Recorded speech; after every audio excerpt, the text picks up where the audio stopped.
Veni Creator Spiritus, mentes tuorum visita, imple superna gratia, que tu creasti pectora.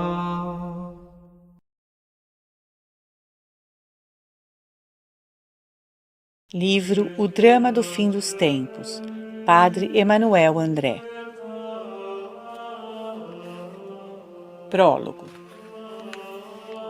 As páginas que se seguem, escritas pelo Reverendo Padre Emanuel, prior do mosteiro de Mesnil-Saint-Loup, têm 100 anos. Foram redigidas em 1884, 1885 e estão sendo publicadas em 1985. O Reverendo Padre Emanuel é um teólogo, mas sua doutrina é toda orientada para a vida espiritual. Sua alma arde do desejo de comunicar a verdade às almas, de levá-las ao louvor de Deus, de santificá-las ao modo de São Bento, que queria fazer de seus monges bons cristãos, quer dizer, discípulos de Jesus Cristo. A leitura dessas páginas sobre a Igreja é entusiasmante. Sente-se nelas o sopro do Espírito Santo. Algumas dentre elas são mesmo proféticas, quando descrevem a paixão da Igreja. O ano de 1884 foi também o ano da redação, por Leão XIII, de seu exorcismo pela intercessão de São Miguel Arcanjo, que anuncia a iniquidade no trono de Pedro. Alguns anos antes, o Papa Pio IX fizera publicar os atos da seita maçônica da alta venda, que são verdadeiras profecias diabólicas para nosso tempo. O reverendo padre dá precisões surpreendentes sobre o indiferentismo religioso que corresponde exatamente à heresia ecumênica de nossos dias. Que teria ele dito ou escrito se vivesse em nossa época? Por seus escritos, ele nos encoraja a permanecermos firmes na fé da Igreja Católica e a recusar os compromissos que arruinam a liturgia, sua doutrina e sua moral. O exemplo de seu apostolado na paróquia de Nossa Senhora da Santa Esperança, do Mesnil-Saint-Loup, permanece um testemunho de seu zelo e de sua santidade. Possam essas páginas ter uma larga difusão pela intercessão de Nossa Senhora da Santa Esperança. Que ela se digne abençoar seus leitores e editores. Assinado Dom Marcel Lefebvre. Primeiro artigo. Março de 1885. Uma palavra ao leitor. 1. Consideramos a Igreja no passado e no presente. Falta-nos contemplá-la no futuro. Deus quis que os destinos da Igreja, de seu Filho único, fossem traçados de antemão nas Escrituras, como foram os de seu próprio Filho. É lá que iremos procurar os documentos de nosso trabalho. A Igreja, devendo ser semelhante a Nosso Senhor, sofrerá antes do fim do mundo uma prova suprema que será uma verdadeira paixão. São os detalhes desta paixão na qual a Igreja fará ver toda a imensidade de seu amor por seu divino esposo, que se acham consignados nos escritos inspirados do Antigo e Novo Testamento. Nós os passaremos diante dos olhos de nossos leitores. Não temos a intenção de assustar ninguém, tratando de tal assunto. Diremos mais, ele nos parece conter, ao lado de grandes ensinamentos, grandes consolações. 2. Certamente é um triste espetáculo ver a humanidade seduzida e enlouquecida pelo espírito do mal tentar sufocar e aniquilar a Igreja, sua mãe e sua tutora divina. Mas deste espetáculo sai uma luz que nos mostra a história por inteiro em seu verdadeiro aspecto. O homem se agita sobre a terra, mas ele é empurrado por potências que não são da terra. Na superfície da história, o olhar apreende as desordens dos impérios e das civilizações que surgem e desaparecem. Por baixo disto, a fé nos faz seguir o grande antagonismo entre Satã e Nosso Senhor. Nos faz assistir às astúcias e às violências do espírito imundo para entrar na casa da qual foi expulso por Jesus Cristo. No fim, ele entrará e quererá eliminar Nosso Senhor. Então os véus serão rasgados, o sobrenatural brilhará em toda parte. Não haverá mais política propriamente dita. Um drama puramente religioso se desenvolverá e envolverá todo o universo. Pode-se perguntar por que as peripécias deste drama são descritas tão minuciosamente pelos escritores sagrados, já que ele durará pouco tempo? Porque será a conclusão de toda a história da Igreja e do gênero humano. Porque fará ressaltar com um brilho supremo o caráter divino da Igreja. Além disso, todas essas profecias têm incontestavelmente o fim de fortificar a alma dos fiéis nos dias da grande prova.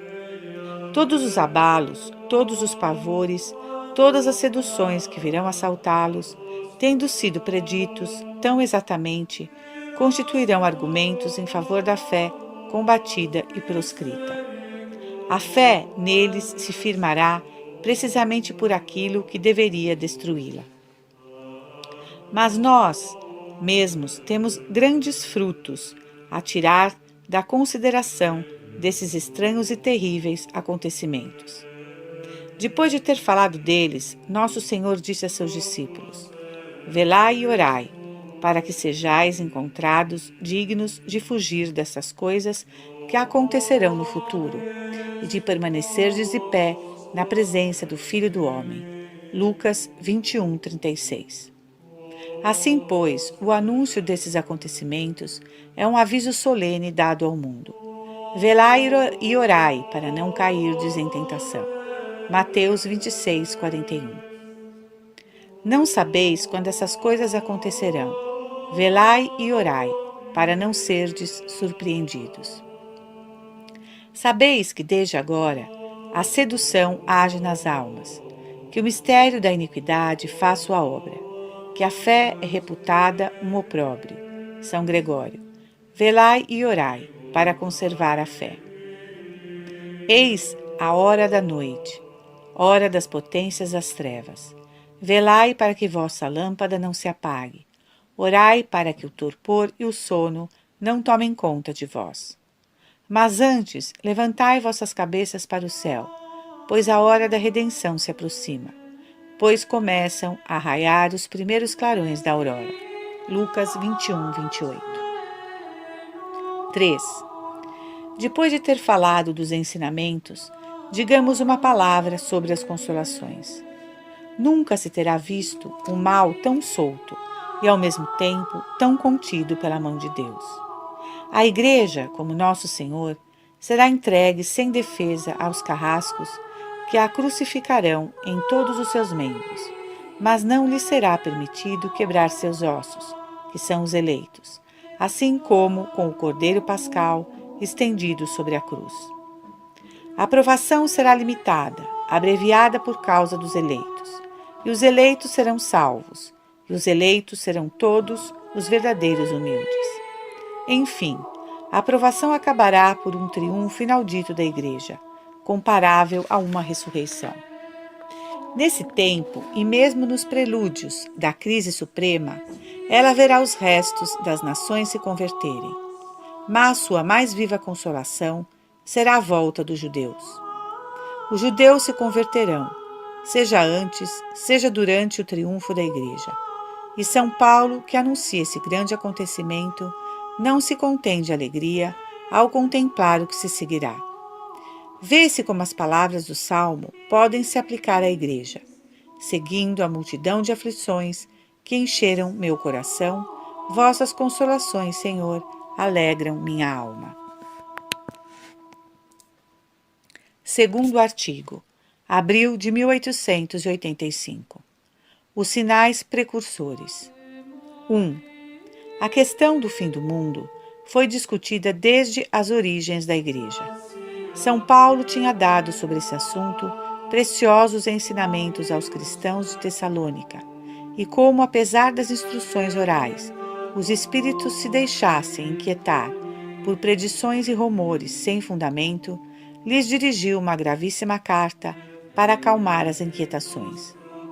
Nós vos rogamos com insistência, lhes diz, meus irmãos, não vos deixeis abalar em vossas resoluções, nem vos perturbeis por qualquer visão, ou falatórios, ou carta supostamente vinda de nós, como se o dia do Senhor estivesse perto.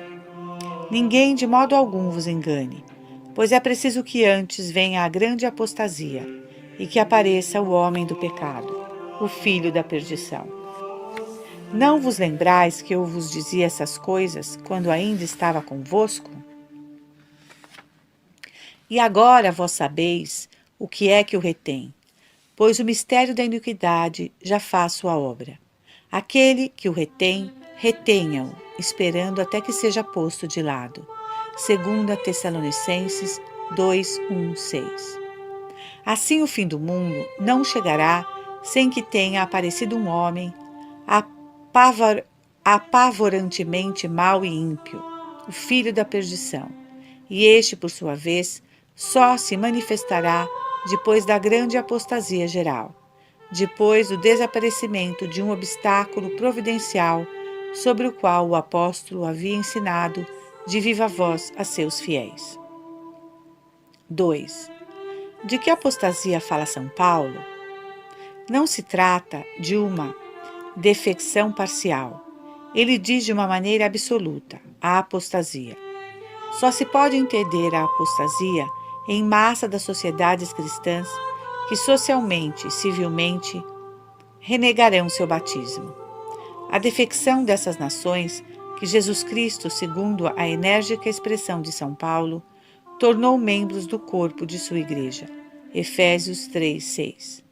Somente esta apostasia tornará possível a manifestação e a dominação do inimigo pessoal de Jesus Cristo, em uma palavra, o Anticristo.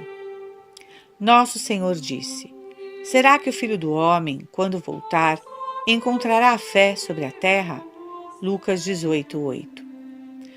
O Divino Mestre via a fé declinar num mundo que envelhecia.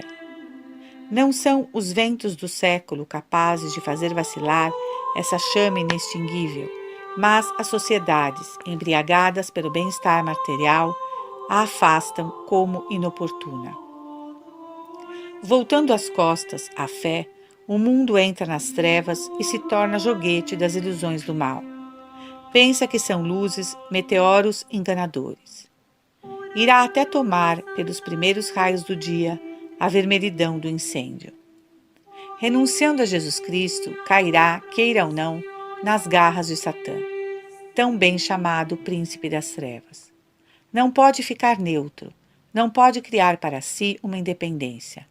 Sua apostasia o põe diretamente debaixo do poder do diabo e de seus cúmplices.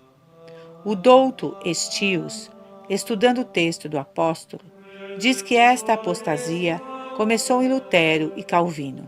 Este é o ponto de partida. Daí fez um caminho assustador. Hoje ela tende a se consumar. Ela se chama revolução, que é a insurreição do homem contra Deus e seu Cristo. Ela tem como forma o laicismo, que é a eliminação de Deus e seu Cristo.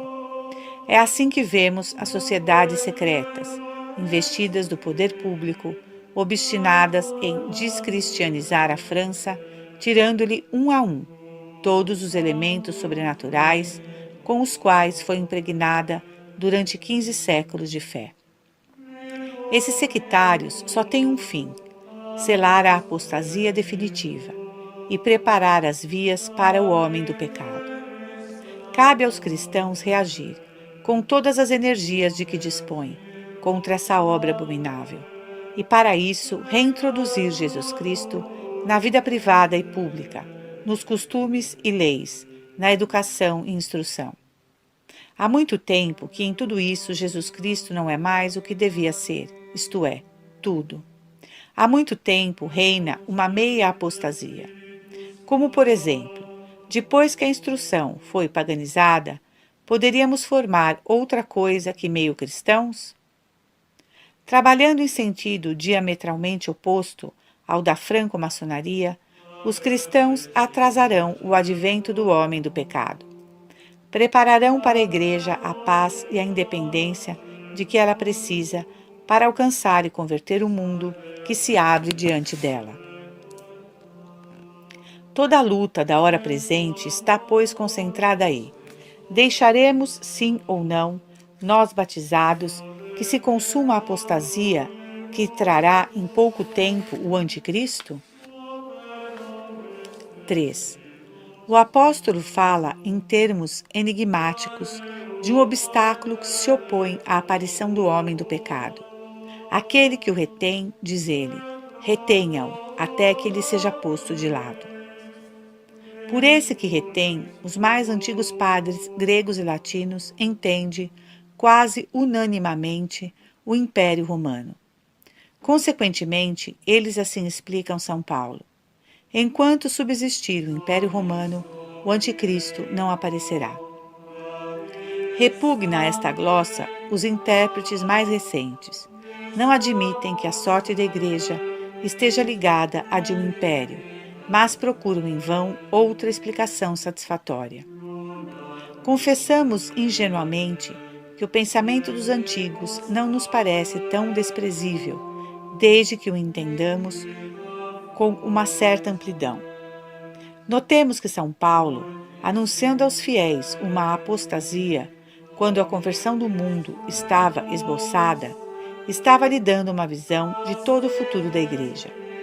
Ele lhes anunciou que as nações se converteriam, que se formariam sociedades cristãs, e depois essas sociedades perderiam a fé. Ele lhes mostrara, sem dúvida alguma, o Império Romano transformado, um poder cristão surgindo no lugar de um poder pagão, a autoridade de Césares passando para a mão dos batizados, que dela se serviriam para estender o reino de Jesus Cristo. Ele poderia desde então acrescentar: enquanto durar esse estado de coisas, estejam tranquilos, o anticristo não aparecerá. O sentido do apóstolo, entendido largamente, seria, pois, este: enquanto a dominação do mundo estiver entre as mãos batizadas da raça latina, o inimigo de Jesus Cristo não se mostrará. Notemos, como corolário desta interpretação, que os franco-maçons se opõem antes de tudo e acima de tudo à restauração do poder cristão. Quando o príncipe se anuncia como cristão, todos os meios são empregados para se desembaraçar dele. Isso é preciso fazer a qualquer preço. Assim, pois é o poder político cristão o que impediria a seita de alcançar o seu fim. Por outro lado, as raças latinas estão voltadas a exercer no mundo uma influência católica ou bem abdicar. Sua missão é servir à difusão do Evangelho, e sua existência política está ligada a esta missão. No dia em que ela renunciarem pela completa apostasia, seriam aniquiladas, e o anticristo, surgindo provavelmente do Oriente, as esmagaria facilmente com seus pés. Aqui ainda incumbe aos cristãos agir sobre o espírito público, fazer com que os governos retomem as tradições cristãs, fora do que só haverá decadência que as nações europeias e especialmente para a nossa pobre pátria. Terceiro artigo, maio 1885. O homem do pecado. 1.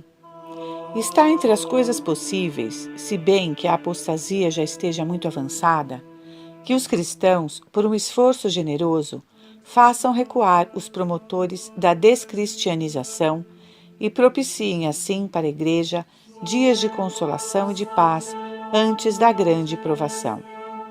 Este resultado nós esperamos não dos homens, mas de Deus, não tanto dos esforços, mas das orações. Nesta ordem de ideias, alguns autores piedosos esperam, depois da crise presente, um triunfo da Igreja, qualquer coisa como um dia de Ramos no qual esta mãe seria aclamada pelos gritos de amor dos filhos de Jacó, reunidos às nações, na unidade de uma mesma fé. Nós nos associamos com prazer a essas esperanças que visam um fato formalmente anunciado pelos profetas e do qual falaremos a seu tempo. Qualquer que seja esse triunfo, se Deus nolo conceder, não será de longa duração.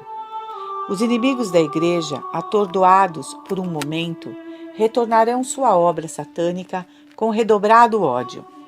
Pode-se imaginar o estado da Igreja, então, como semelhante ao estado de Nosso Senhor nos dias que precederam sua paixão.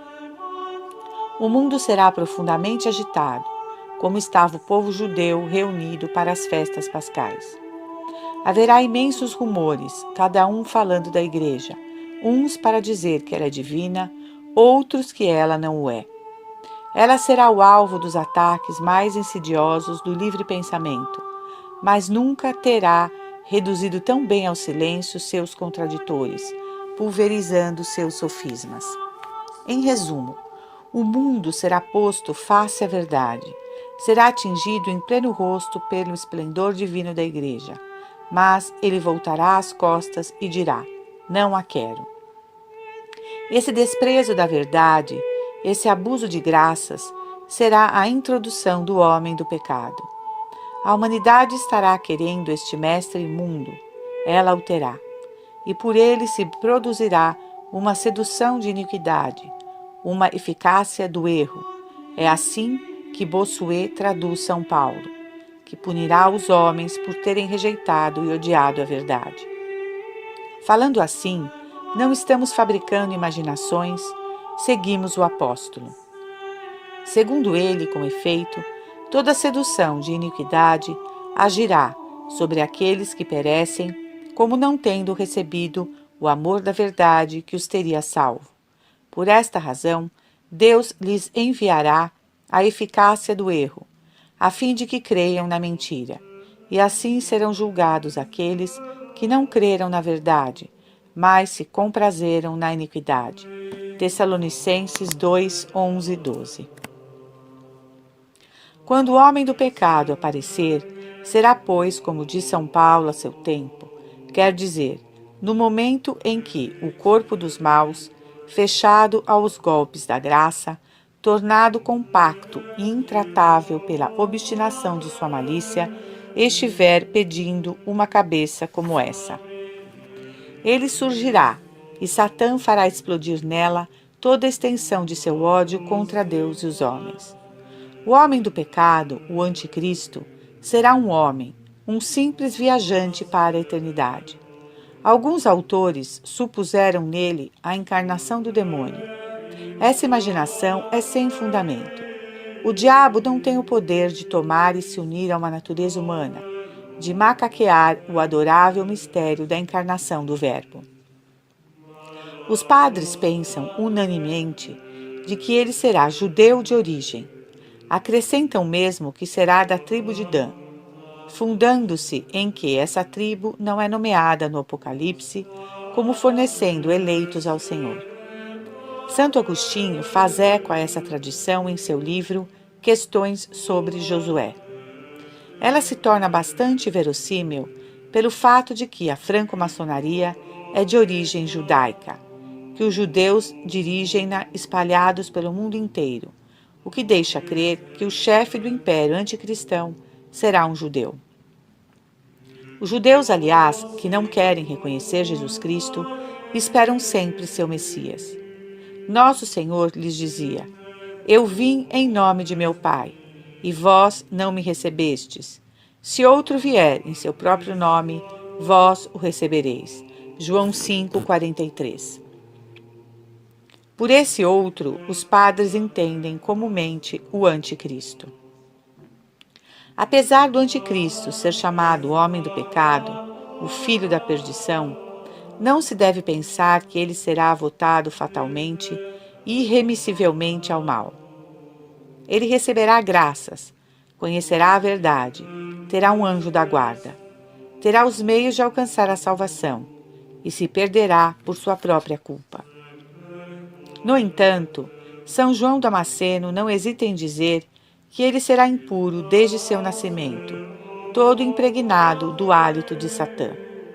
E é de crer que desde a idade da razão, ele entrará em relação tão constante e tão estrita com o espírito das trevas, se voltará para o mal, com tal teimosia que não deixará penetrar em sua alma nenhuma luz sobrenatural, nenhuma graça do alto.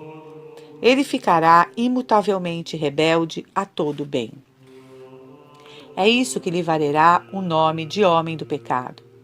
Ele levará a seu máximo, fazendo de toda a sua vida um só ato de revolta contra Deus. Por essa constante aplicação do mal, atingirá um requinte de impiedade que nenhum homem nunca alcançou. A qualificação de filho da perdição, que lhe é comum com Judas, quer dizer, sua perda eterna, está prevista por Deus, querida por Deus, em punição por sua terrível malícia, a ponto dela estar inscrita nas Escrituras e como que registrada de antemão.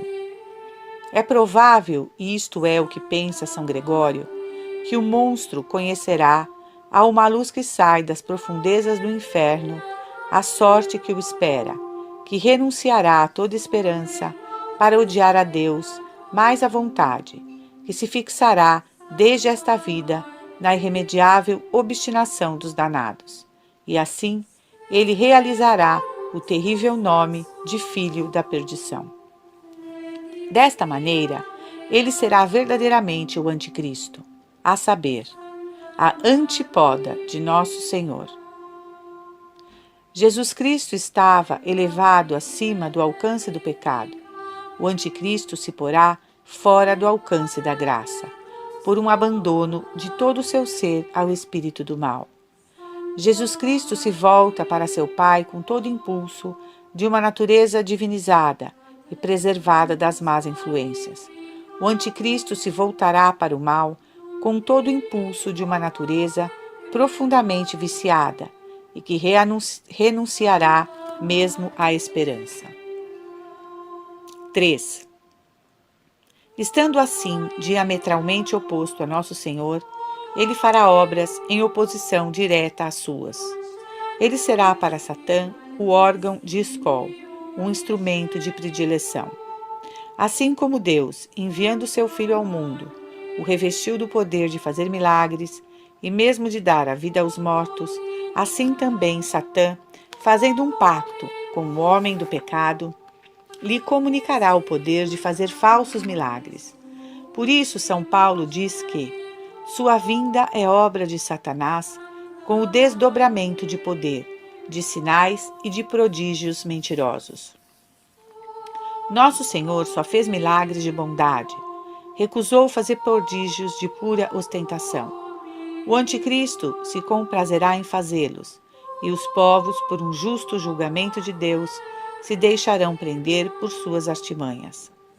Está claro, pelo que precede, que o anticristo se apresentará ao mundo como o tipo completo desses falsos profetas que fanatizam as massas e que as arrastam a todos os excessos sob o pretexto de uma reforma religiosa. Sob este ponto de vista, Maomé parece ser seu verdadeiro precursor, mas ele ultrapassará de imediato em perversidade, em habilidade, como também pela plenitude de seu poder satânico. Estudaremos, em próximo artigo, as origens e os desenvolvimentos de seu poder, assim como as fases da guerra de extermínio que ele desencadeará contra a Igreja de Jesus Cristo. Quarto artigo, junho de 1885. O Império do Anticristo. Visão do profeta Daniel. 1. Uma noite, o profeta Daniel teve uma visão terrificante. Enquanto os 4 ventos do céu se combatiam sobre um vasto mar, ele viu surgir, do meio das vagas, 4 bestas monstruosas. Era uma leoa, um urso, um leopardo de 4 cabeças, depois não sei que força prodigiosa, tendo dentes e unhas de ferro e 10 chifres na testa. Foi revelado ao profeta que estas 4 bestas significavam 4 impérios que se elevariam sucessivamente sobre as vagas movediças da humanidade. Ora, enquanto Daniel considerava com horror a 4ª besta, viu um chifrezinho nascer no meio dos 10 outros, abater 3 e crescer acima de todos. E este chifre tinha olhos de homem e uma boca que falava com insolência. Fazia guerra aos santos do Altíssimo e levava a melhor sobre eles. O profeta perguntou o sentido desta estranha visão. Foi-lhe respondido que os 10 chifres representavam 10 reis. O chifrezinho era um rei que acabaria por dominar sobre toda a terra com inaudito poder. Vomitará, lhe foi dito, blasfêmias contra Deus. Esmagará debaixo dos pés os santos do Altíssimo. Ele pensará que pode mudar os tempos e as leis, e tudo lhe será entregue durante um tempo, 2 tempos e a metade de um tempo. Daniel 7. 2. Por este rei, todos os intérpretes entendem o anticristo. Qual é a besta sobre a qual surgiu no tempo marcado este chifre de impiedade? É a revolução pela qual se entende todo o corpo dos ímpios, obedecendo a um motor oculto e se insurgindo contra Deus. A revolução, poder satânico e bestial. Satânico porque animado por um espírito infernal. Bestial porque entregue a todos os instintos da natureza degradada. Ela tem dentes e unhas de ferro, pois forja leis despóticas por meio das quais esmaga a liberdade humana. Procura apoderar-se dos reis e dos governos, que têm de fazer um pacto com ela. Quando o anticristo aparecer, ela terá 10 reis a seu serviço, como os 10 chifres da testa. O anticristo, nos diz Daniel, aparecerá com um chifrezinho. Terá um começo obscuro. Não sairá da família real. Será um Maomé, um Mahdi, que se levantará pouco a pouco pela audácia de suas imposturas, secundadas pela cumplicidade do diabo. O chifre que o representa é muito diferente dos outros. Tem olhos de homem, pois o novo rei é um vidente, um falso profeta. Tem uma boca que faz grandes discursos, pois se impõe não menos pelo brilho da palavra e a sedução das promessas do que pela força das armas e das intrigas políticas. Cedo, todo mundo terá os olhos voltados para o impostor. Seus grandes feitos serão celebrados pelas trombetas de uma imprensa complacente. Sua popularidade sombreará a de muitos soberanos apóstatas, que dividirão então entre si o império da besta revolucionária. Seguir-se-á uma luta gigantesca, na qual, segundo Daniel, o anticristo abaterá todos os seus rivais. Neste momento, todos os povos, fanatizados por seus prodígios e suas vitórias, o aclamarão como Salvador da humanidade, e os outros reis não terão outro recurso que se submeterem a ele. Este será o começo de uma crise terrível para a Igreja de Deus, pois o chifre da impiedade, alcançando ao auge do poder, fará guerra aos santos e prevalecerá contra eles. 3. É provável que durante esse período, que poderá durar muitos anos, o homem do pecado afetará ares de moderação hipócrita. Judeu se apresentará aos judeus como Messias esperado, como restaurador da lei de Moisés. Tentará torcer a seu favor as misteriosas profecias de Isaías e Ezequiel. Reconstruirá, no dizer de muitos padres da Igreja, o Templo de Jerusalém. Os judeus, ao menos em parte, ofuscados por seus falsos milagres e seus faustos insolente, o receberão, falso cristão. Porão a seu serviço a alta finança, toda a imprensa e as lojas maçônicas do mundo inteiro. É muito crível também que o anticristo disporá para subir de todos os partidários das falsas religiões. Ele se anunciará como cheio de respeito pela liberdade dos cultos, uma das máximas e uma das mentiras da besta revolucionária. Dirá aos budistas que é um Buda, aos muçulmanos que Maomé é um grande profeta. Nada impede que o mundo muçulmano aceite o falso Messias dos judeus como um novo Maomé.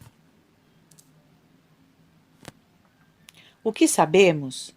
Talvez irá até dizer com sua hipocrisia, como Herodes, seu precursor, que quer adorar Jesus Cristo. Mas isso não passará de uma zombaria amarga. Malditos os cristãos que suportam, sem indignação, que seu adorável Salvador seja posto de lado a lado com Buda e Maomé, em não sei que panteão de falsos deuses.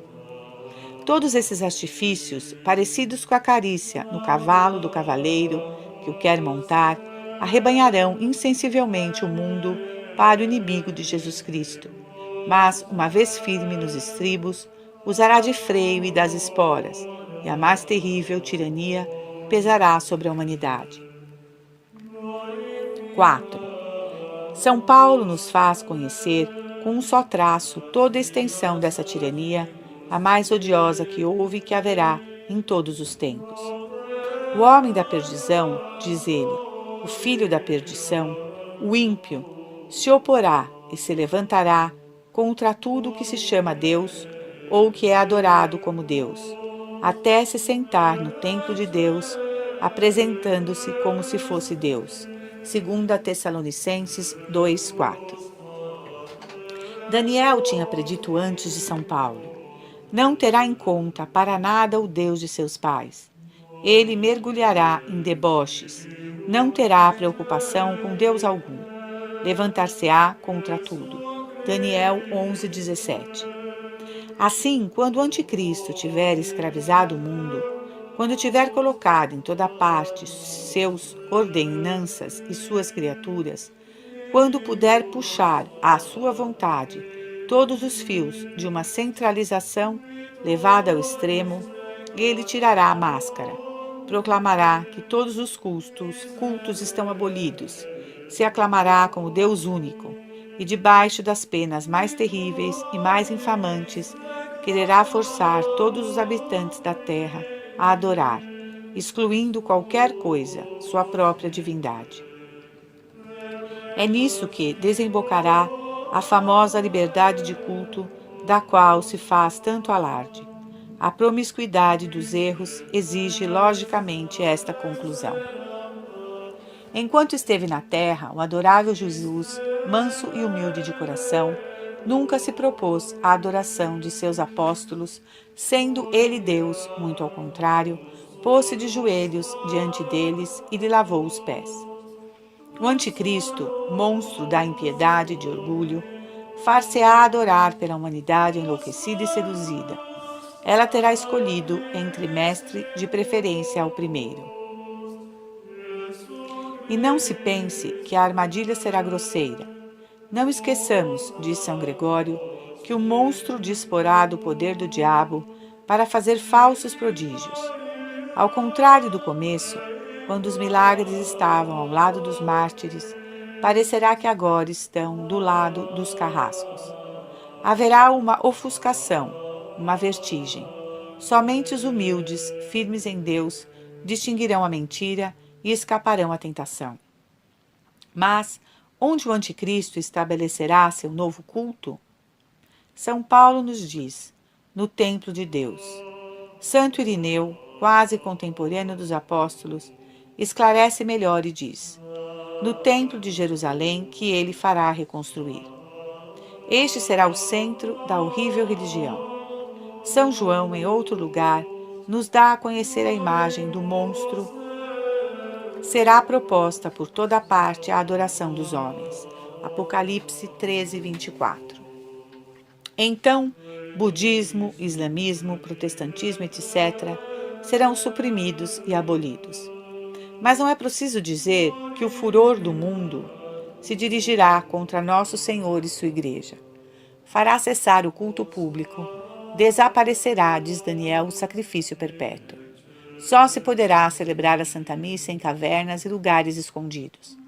As igrejas profanadas só apresentarão ao olhar a abominação da desolação, a saber, a imagem do monstro eleva aos altares do verdadeiro Deus. Daniel e seguintes. Houve um ensaio destas coisas na Revolução Francesa. Aí a mão de Deus se fará sentir. Ele abreviará esses dias de suprema angústia. Essa perseguição que fará vacilar as colunas do céu só durará um tempo, 2 tempos e a metade de um tempo, a saber, 3 anos e meio. Quinto artigo, junho 1885. Os pregadores do Anticristo. Visão de São João. 1. Os livros santos que entram em tantos detalhes sobre o homem do pecado nos fazem conhecer um misterioso agente da sedução que lhe submeterá à terra. Este agente, ao mesmo tempo um e múltiplo, é, segundo São Gregório, uma espécie de corpo ensinante que propagará por toda parte as perversas doutrinas da Revolução. O Anticristo terá seus ajudantes de ordem e seus generais. Possuirá um inumerável exército. Mal se ousa tomar ao pé da letra o número que São João nos dá falando de sua cavalaria. Apocalipse 9,16. Mas ele terá sobretudo a seu serviço falsos profetas como ele, iluminados do diabo, doutores de mentiras, inimigo pessoal de Jesus Cristo. Macaqueará o divino mestre, cercando-se de apóstolos ao contrário. Falemos então, segundo São João, desses doutores ímpios que chamaremos pregadores do Anticristo. 2. São João, no capítulo 13 de seu Apocalipse, descreve uma visão parecida com a de Daniel. Ele vê surgir do mar um monstro único, reunindo em si mesmo uma horrível síntese de todos os caracteres das 4 bestas vistas pelo profeta. Este monstro parece o leopardo, tem pés de urso, goela de leão, tem 7 cabeças e 10 chifres. Ele representa o império do Anticristo, formado por todas as corrupções da humanidade. Ele representa o próprio Anticristo, que é o nó de todo esse conjunto violento de membros incoerentes e díspares. Chega-se a ver um impostor com o cortejo de cristãos apóstatas, muçulmanos fanatizados, judeus iluminados, que o seguirá por toda parte. Ora, enquanto São João considerava esta besta, viu uma das cabeças ferida de morte. Depois a chaga mortal foi curada, e toda a terra se maravilhou com a besta. Os intérpretes veem nisso um dos falsos prodígios do Anticristo, um de seus principais ajudantes, de ordem, ou talvez ele mesmo, aparecerá ferido gravemente.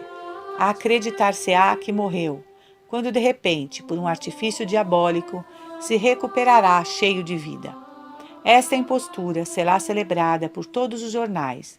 Muito crédulos nesta ocasião, o entusiasmo irá ao delírio. Então continua São João. Os homens adorarão o dragão que deu o poder à besta, dizendo: quem é semelhante a ela e quem poderá pelejar contra ela? Assim, tanto o diabo será adorado como o anticristo, e não será um duplo culto, o primeiro sendo adorado no segundo. São João nos faz assistir em seguida à perseguição contra a igreja. E foi dada à besta uma boca que proferia coisas arrogantes e blasfêmias, e foi-lhe dado o poder de fazer guerra durante 42 meses. Esta é a mesma palavra de Daniel e designa o tempo de perseguição no seu paroxismo. 42 meses, é justo 3 anos e meio. E abriu a sua boca em blasfêmia contra Deus para blasfemar o seu nome, o seu tabernáculo e os que habitam no céu. E foi-lhe permitido fazer a guerra aos santos e vencê-los. E foi-lhe dado poder sobre toda a tribo, e povo, e língua, e nação. E adoraram-na todos os habitantes da terra, cujos nomes não estão escritos no livro da vida do Cordeiro, que foi imolado desde o princípio do mundo. Se alguém tem ouvidos, ouça. Aquele que levar para o cativeiro, irá para o cativeiro. Aquele que matar a espada, importa que seja morto a espada. Aqui está a paciência e a fé dos santos. 13, 3, 11. É assim que o apóstolo, bem amado, descreve a terrível perseguição. A todas as ameaças se juntam todas as seduções. Disso resultará um fanatismo delirante, que lançará o mundo inteiro aos pés da besta. Mas todos os assaltos do inferno fracassarão diante da paciência e a fé dos santos. 3. São João nos pinta em seguida o grande agente da sedução que dobrará os espíritos dos homens ao culto da besta. E vi outra besta, que subia da terra, que tinha 2 chifres semelhantes aos de um cordeiro, mas que falava como o dragão. E ela exercia todo o poder da primeira besta em sua presença, e fez que a terra e os que a habitam adorassem a primeira besta, cuja ferida mortal tinha sido curada. E operou grandes prodígios, de sorte que até fez descer fogo do céu sobre a terra à vista dos homens.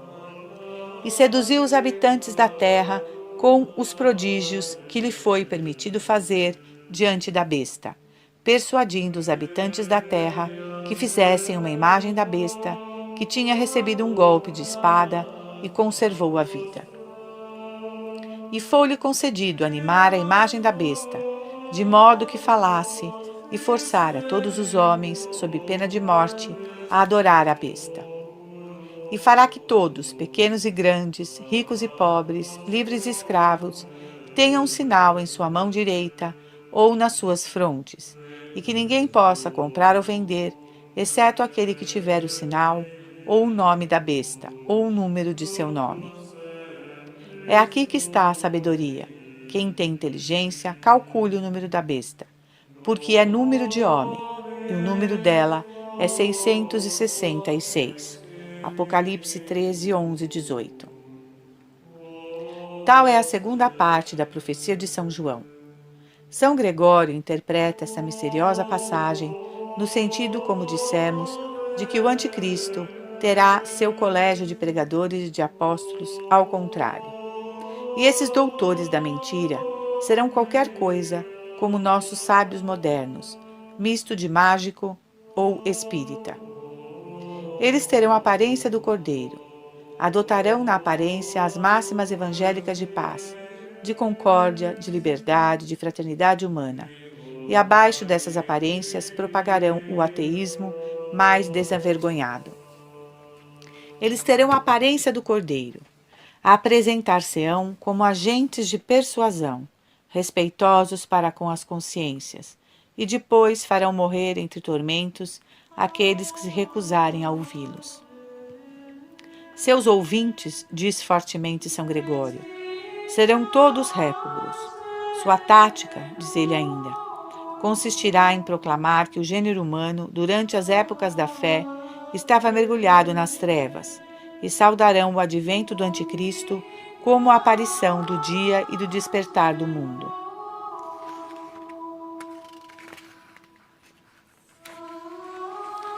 Essas pregações serão apoiadas por falsos prodígios. Instruídos pelo diabo e por seu agente, a respeito dos segredos naturais ainda desconhecidos, os missionários do Anticristo espantarão e seduzirão as multidões com toda espécie de sortilégios. Farão descer fogo do céu e farão falar as imagens do Anticristo que terão erigidos.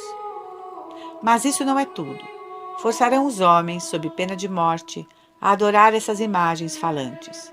Obrigarão os homens a levarem na mão direita ou na testa o número do monstro, e aquele que não tiver este número não poderá nem comprar nem vender. Aí aparece o terrível requinte da suprema perseguição. Aquele que não levar a estampilha do monstro estará por isso mesmo fora da lei, fora da sociedade, passível de morte. Mas não vemos desde o presente se desenhar alguns ensaios dessa tirania? O que são todos esses mestres do ensino sem Deus, senão os precursores do Anticristo? A revolução quer ter seu corpo ensinando, encarregando oficialmente de descristianizar a juventude e de imprimir na testa de todos, pequenos e grandes, pobres e ricos, a estampilha do Deus-Estado. O ensino obrigatório e leigo não tem outro fim. Já se preparam leis para interditar a entrada nas carreiras públicas de quem não tenha recebido assinatura das escolas do Estado. No dia em que essas leis abomináveis passarem, pode-se pôr luto pela liberdade humana. Estaremos sob uma tirania sombria, sufocante e infernal. O anticristo poderá chegar. Esperemos a consciência pública, é ainda bastante cristã, e não suportará tal tortura. Também procura-se de todas as maneiras possíveis adormecê-la. Além disso, que os fiéis se consolem.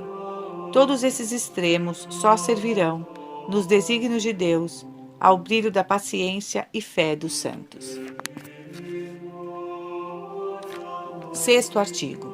Agosto 1885. A Igreja durante a tormenta. 1.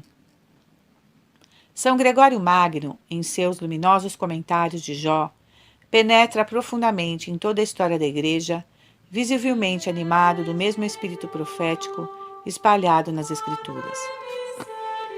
Ele contempla a Igreja no fim dos tempos sob a figura de Jó, humilhado e sofredor, exposto às insinuações pérfidas de sua mulher e às críticas amargas de seus amigos. Jó, diante de quem outrora os anciãos se levantavam e os príncipes faziam silêncio.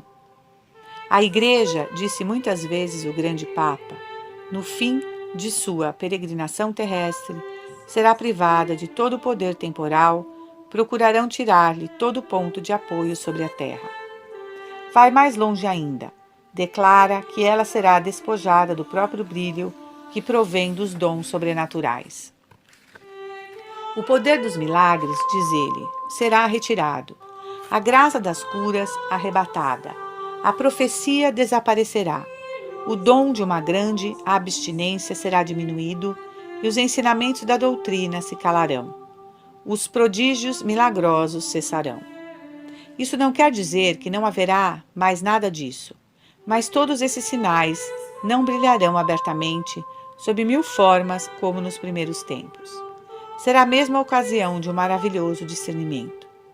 Neste estado de humilhação da Igreja, crescerá a recompensa dos bons que se prenderão a ela, tendo em vista somente os bens celestes, quando aos maus, não vendo mais na Igreja nenhum atrativo temporal, não terão nada a fingir, se mostrarão tais como são. Que palavra terrível! Os ensinamentos da doutrina se calarão. São Gregório proclama em outro lugar que a Igreja prefere morrer a se calar. Então ela falará, mas seu ensinamento será entravado, sua voz encoberta.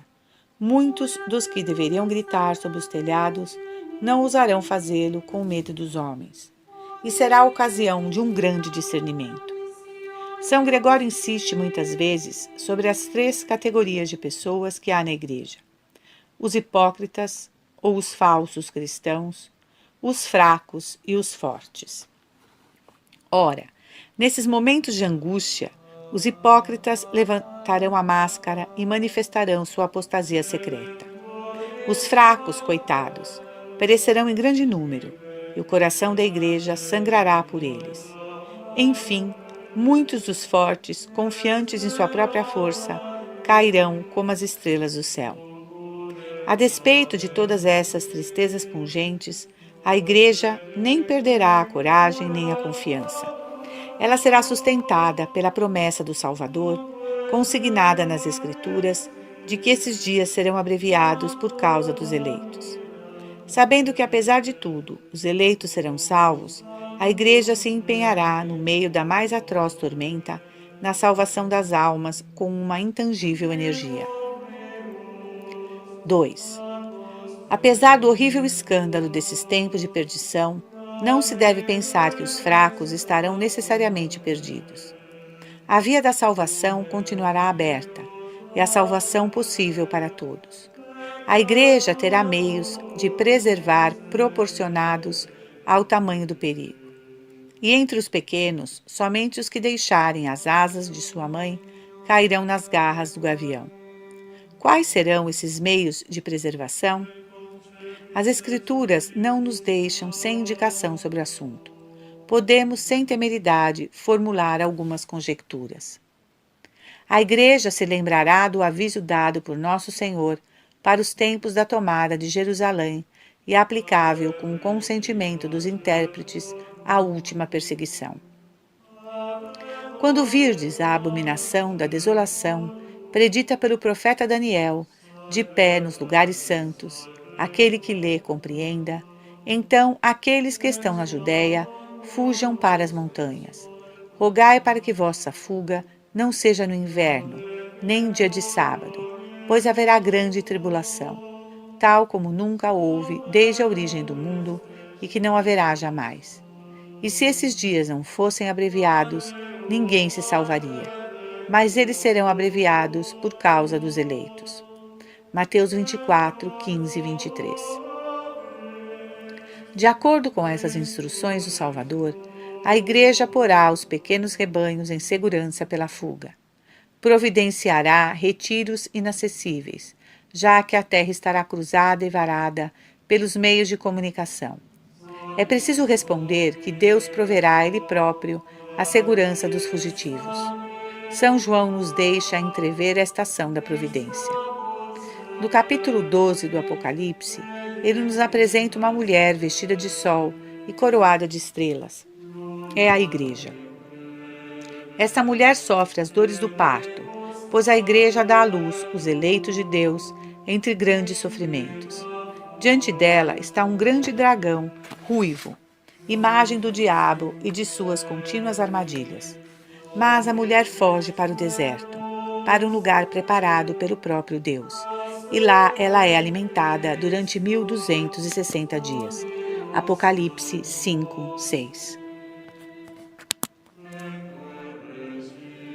Estes 1260 dias, que fazem 3 anos e meio, indicam o tempo da perseguição do Anticristo, como está manifestado em outras passagens do Apocalipse.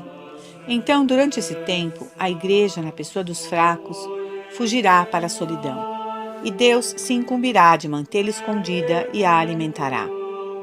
No fim do mesmo capítulo estão os detalhes desta fuga. São dadas à mulher 2 grandes asas de águia, para a transportar para o deserto. O dragão tenta persegui-la. Sua goela vomita um rio de água contra ela. Mas a terra vem socorrer a mulher e absorve o rio. Essas palavras enigmáticas designam alguma grande maravilha que Deus fará aparecer em favor de sua Igreja. A raiva do dragão expiará a seus pés.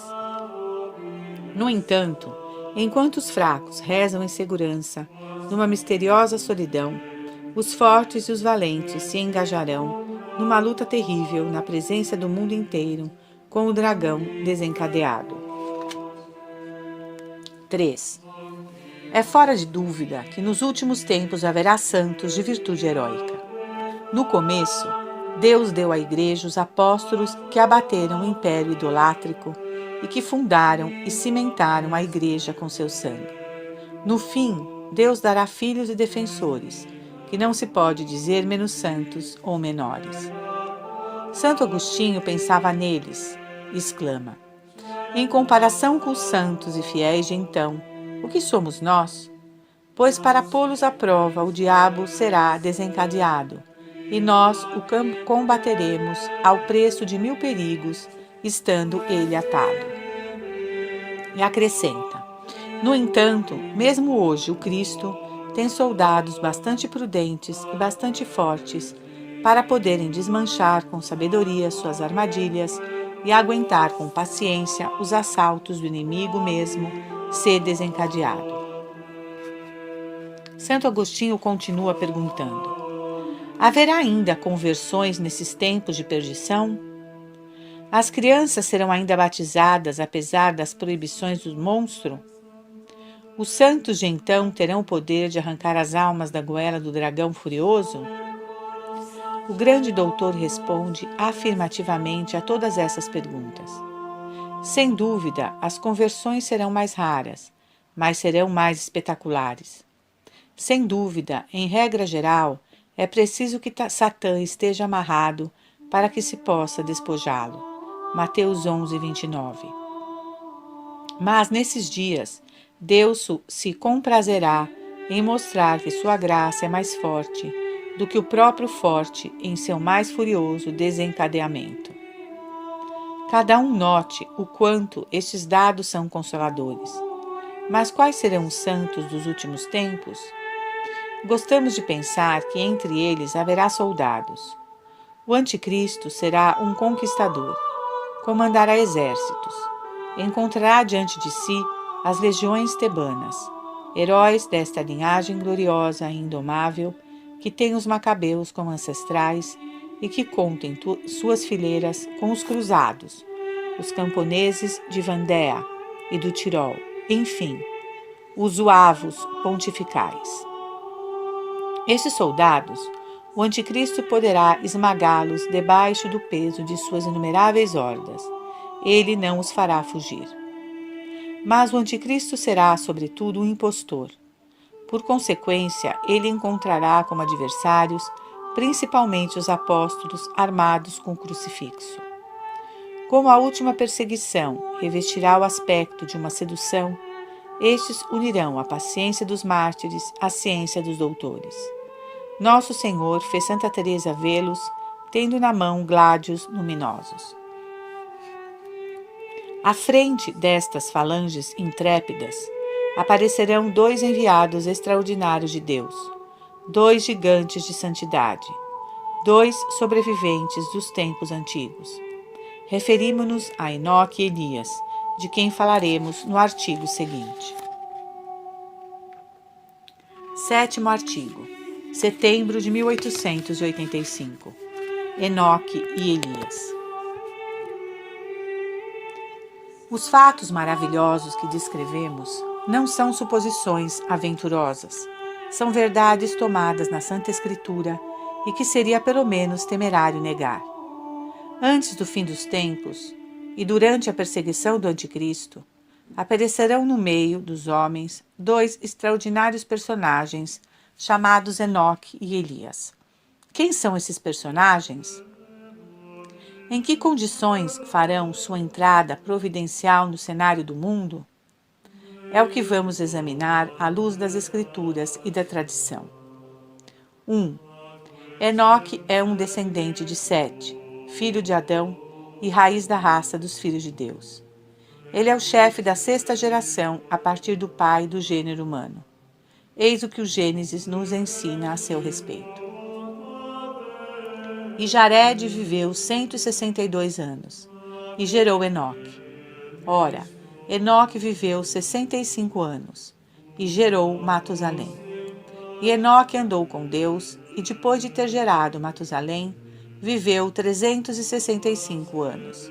E andou com Deus, e desapareceu porque Deus o levou. Gênesis 5, 18, 25.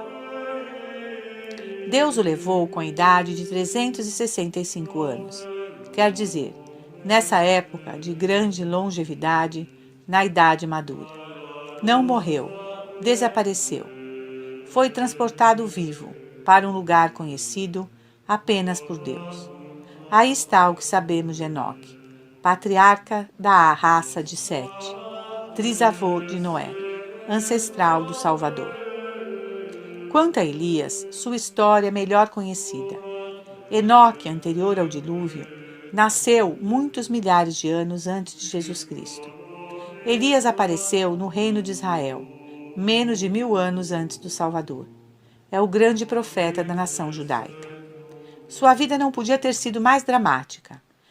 Reis 3, 4. Pode-se dizer que ela é uma profecia em ação do estado da Igreja no tempo da perseguição do Anticristo. Vivia errante, sempre ameaçado de morte, sempre protegido pela mão de Deus, que ora o esconde no deserto, onde corvos o alimentam, ora o apresenta ao orgulhoso Acabe, que treme diante dele.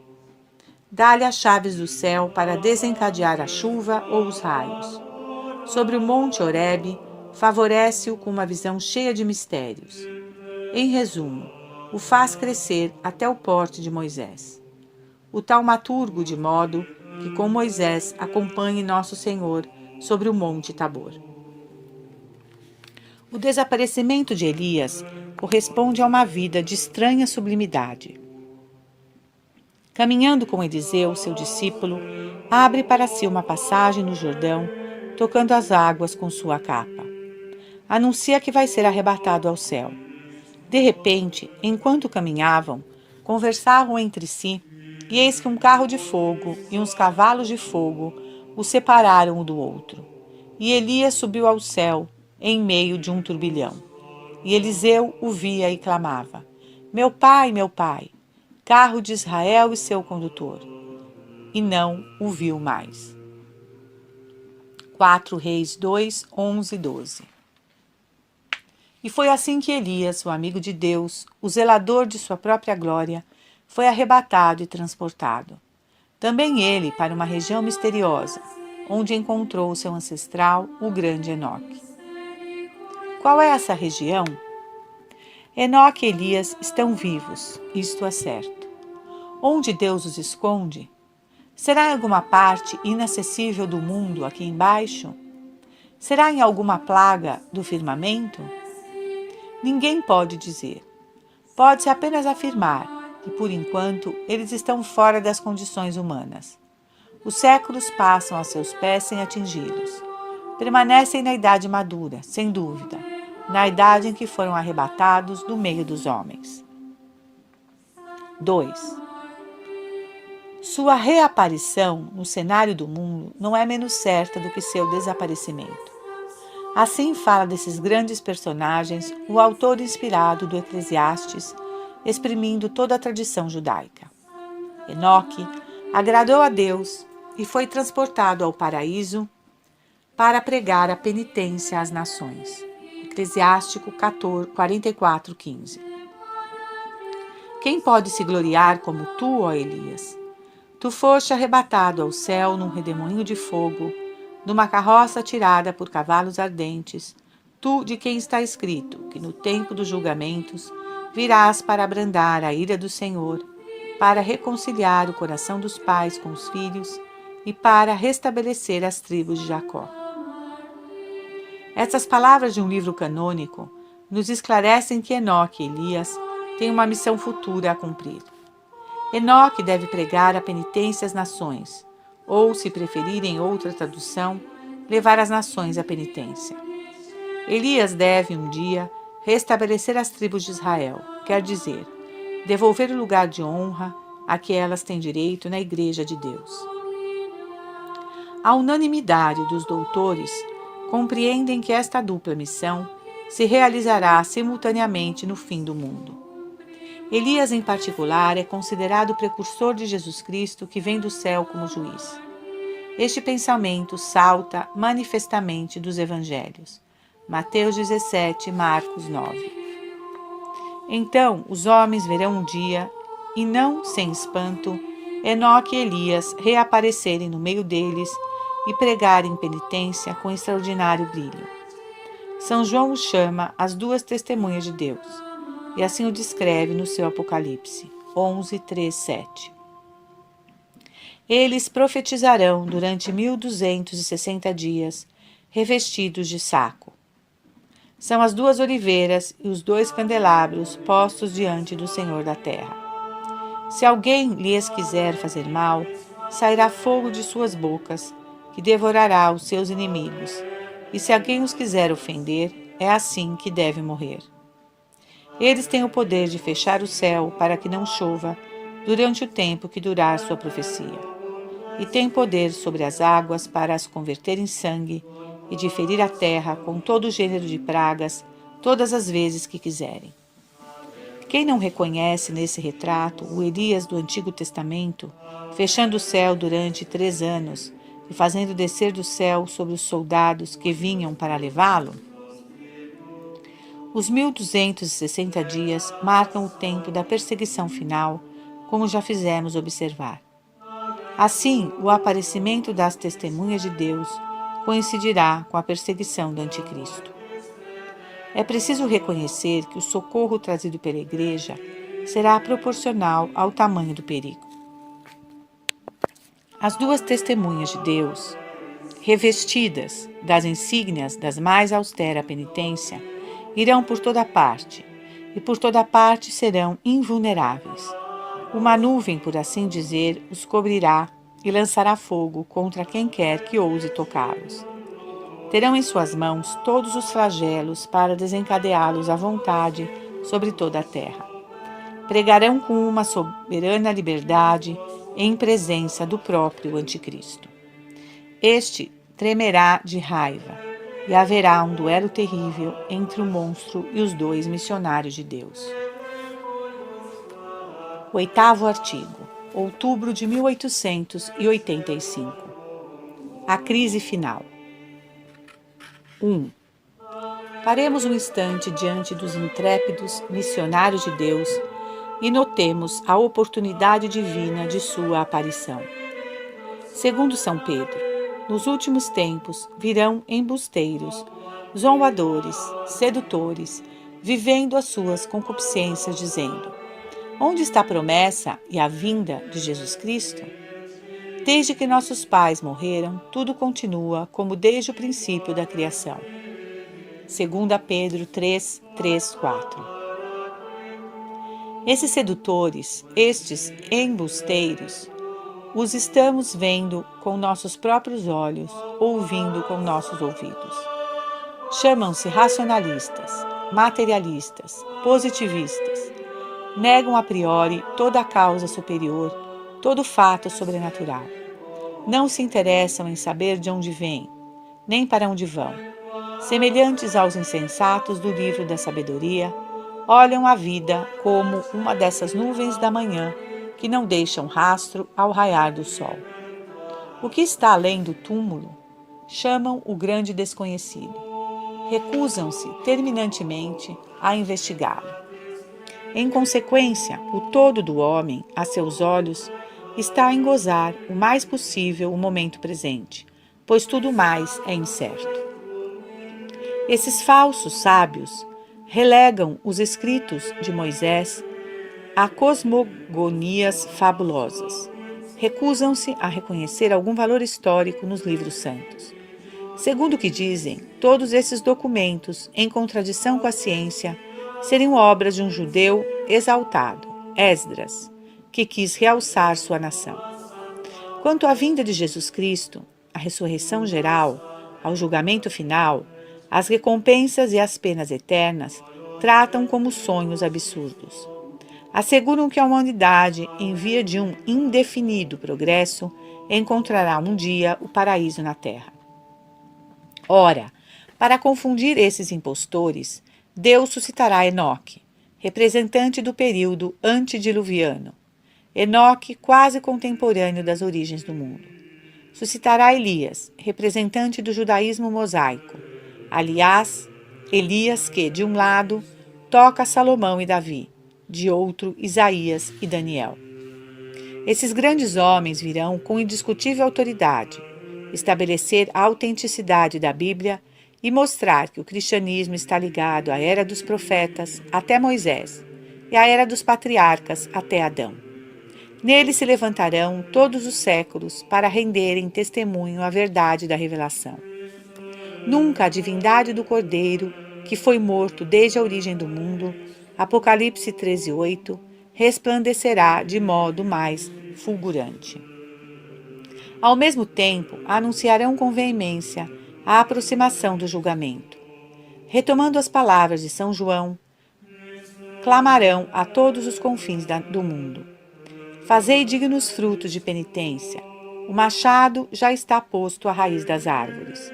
Ele tem a pá em sua mão, e limpará bem a sua eira, e recolherá o trigo do celeiro, mas queimará as palhas em um fogo inextinguível. Mateus 3, 8, 13.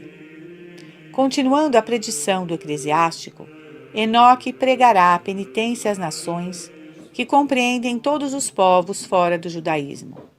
Ele lhes falará com a majestade de um antepassado e lhes fará conhecer e reconhecer Jesus Cristo, o desejado das nações. Elias se dirigirá especialmente aos judeus que esperam sua vinda. Ele se dará a conhecer por sinais de extrema evidência.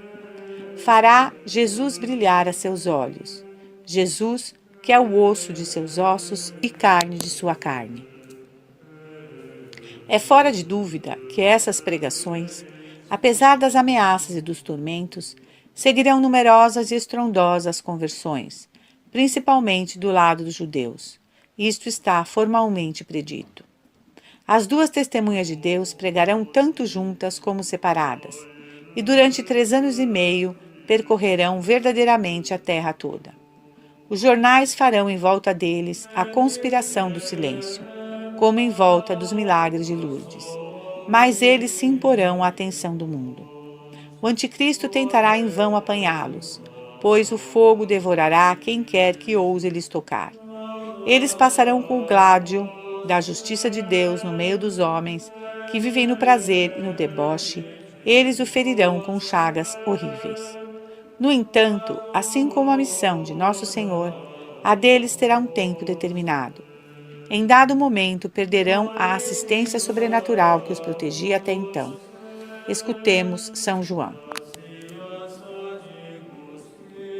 2. E depois que tiverem acabado de dar o seu testemunho, a fera que sobe do abismo fará guerra contra eles e vencê-los-á e matá-los-á. E os seus corpos ficarão estendidos nas praças da grande cidade, que se chama espiritualmente Sodoma e Egito, onde também o Senhor deles foi crucificado.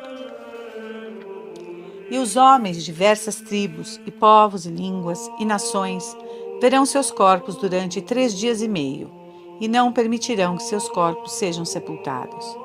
E os habitantes da terra se alegrarão por causa deles, e farão festas e mandarão presentes uns aos outros, porque esses 2 profetas os tinham atormentado.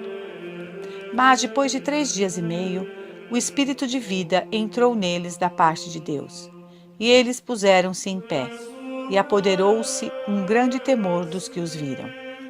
E ouviram uma grande voz do céu que lhes dizia: Subi para cá. E subiram ao céu numa nuvem, e seus inimigos foram testemunhas disso.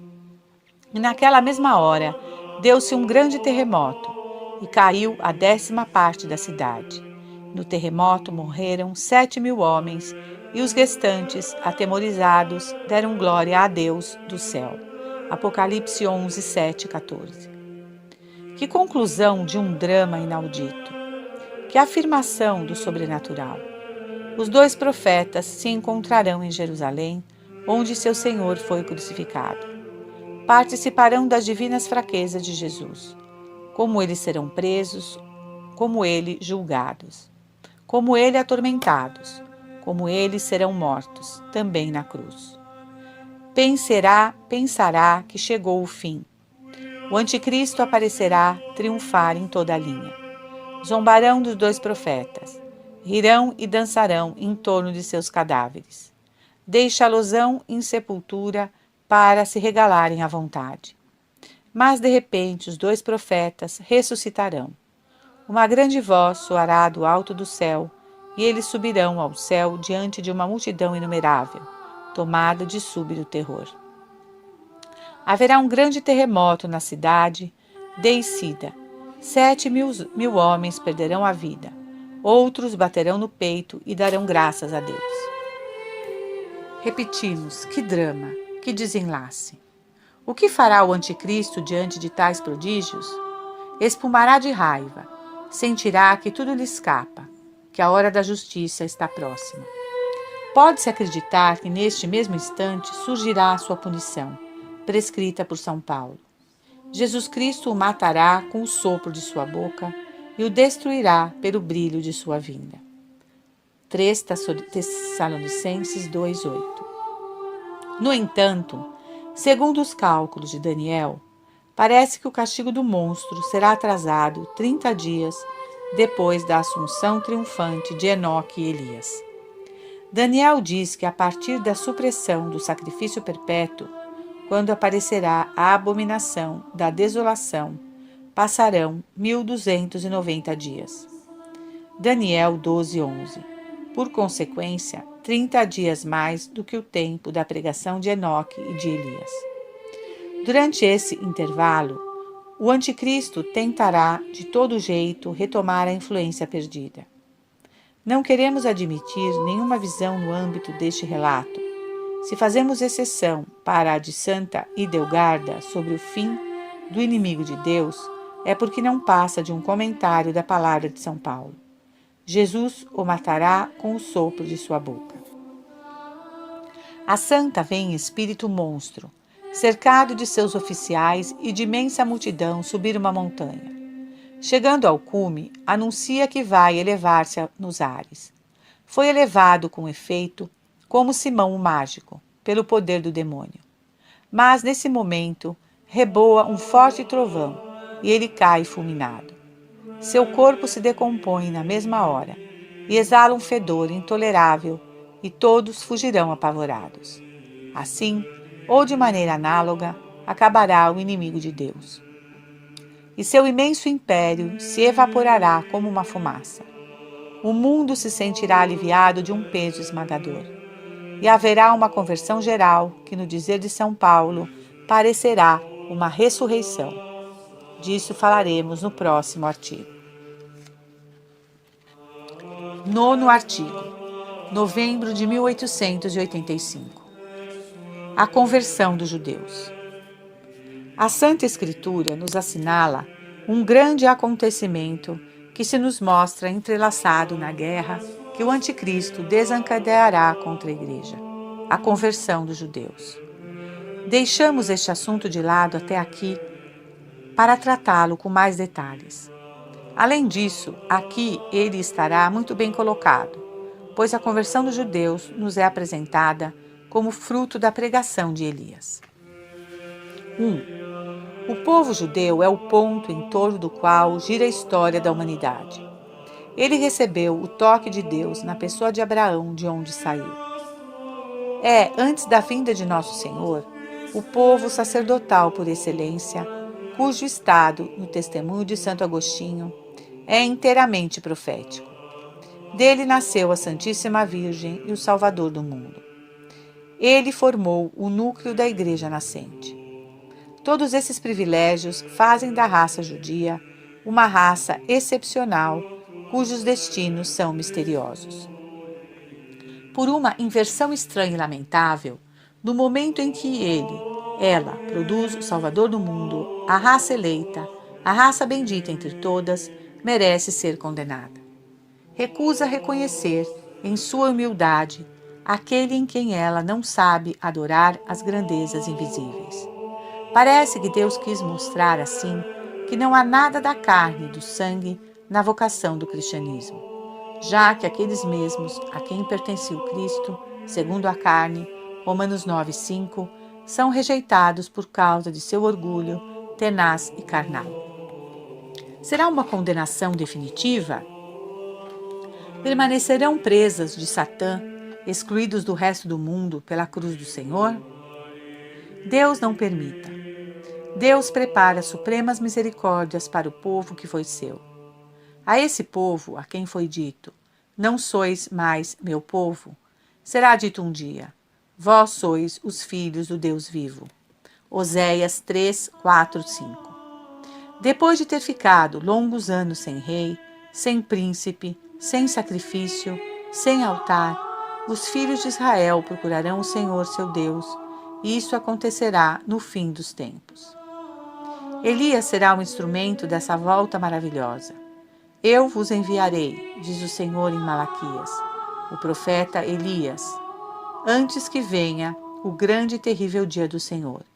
E ele voltará o coração dos pais para os filhos, o coração dos filhos para os pais.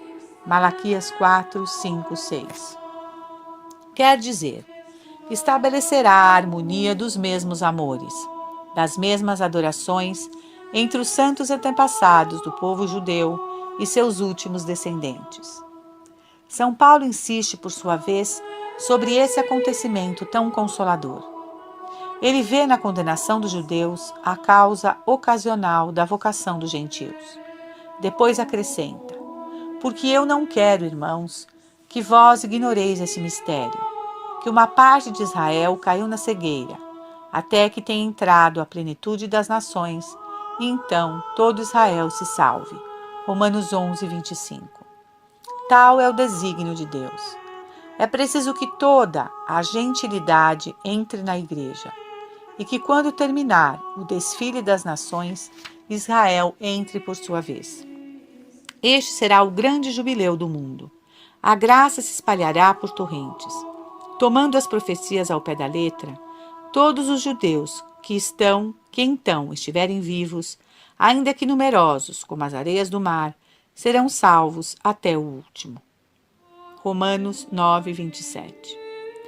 Para compreender os frêmitos profundos que esse grande acontecimento fará correr pelo mundo, é preciso usar as figuras proféticas pelas quais Deus houve por bem anunciá-lo. O povo judeu, entrando na igreja, é Esaú se reconciliando com Jacó. Com que ternura! Correndo ao encontro de seu irmão, Esaú abraçou-lhe o pescoço e, beijando-o, chorou. Mas é sobretudo José, reconhecido por seus irmãos, que é o verdadeiro símbolo de Jesus reconhecido por seus irmãos, os judeus. Outrora, venderam-no e crucificaram-no, e agora uma imperativa necessidade de verdade e de amor leva-os a seus pés no fim dos tempos. Que encontro, que espetáculo! Jesus, com todo o brilho de seu poder, desvendando aos judeus os tesouros de seu coração, e lhes dizendo: Eu sou José, eu sou Jesus, a quem vós vendestes. Gênesis 45. Abri, enfim, o Evangelho na página do filho pródigo, Lucas 15.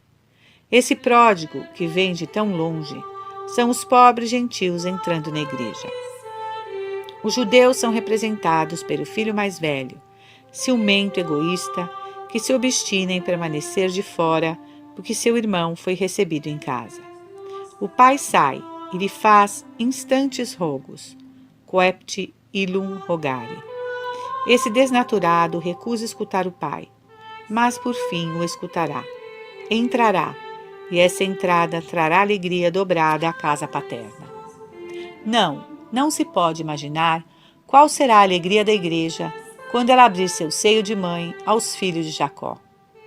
Não se pode imaginar as lágrimas, os transportes de amor destes quando for retirado o véu de seus olhos e reconhecerem seu Jesus. Qual será o momento preciso deste grande acontecimento? Esta é a dificuldade. Sem pretender resolvê-la, esperamos esclarecê-la um pouco. 2. Segundo a tradição, parece certo que o anticristo será da nacionalidade judia. Ele aparecerá como o produto desta fermentação de ódio que há séculos exaspera o coração dos judeus contra Jesus, seu terno irmão, seu incomparável amigo. Também parece certo que os judeus, em boa parte, acolherão esse falso Messias, seguindo em cortejo e lhe submetendo o mundo pela má imprensa e pela alta finança. Mas, desde o tempo que precederá o homem do pecado, se formará entre os judeus uma corrente de adesão à igreja. Os grandes acontecimentos têm prelúdios que os anunciam.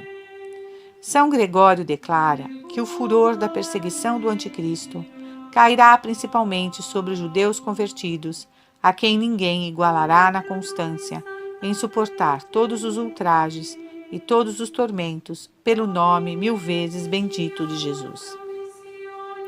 Esta passagem de São Gregório é muito importante para ser omitida. O grande Papa explica uma das grandes profecias em ação de Ezequiel. Ezequiel 3.